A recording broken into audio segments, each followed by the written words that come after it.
In this video, I'll guide you through the process of resolving file ownership permission issues using the command line in the Windows operating system.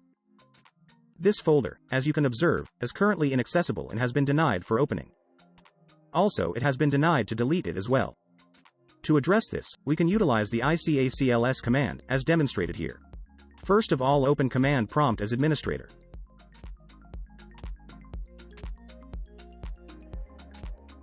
Then type below ICS command as shown here.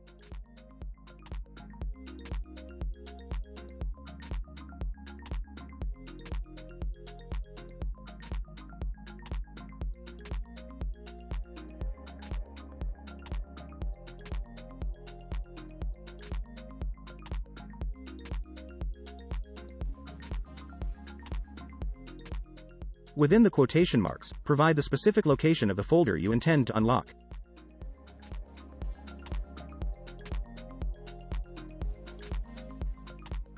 Then press Enter. Here we can see we have successfully reset ownership for this folder.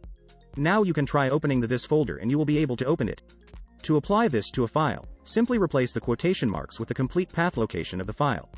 In this ICS command, /Q suppresses success messages, providing a cleaner output for batch operations. /C option continues processing even in the presence of errors, ensuring an attempt to reset permissions on as many items as possible.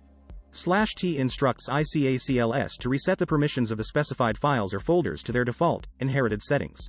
In summary, this command line resets the permissions of all files and subfolders within the specified path to their default, inherited settings. This much for today. If you liked this video, please like, share and subscribe to the channel. Also click on bell icon to never miss any update.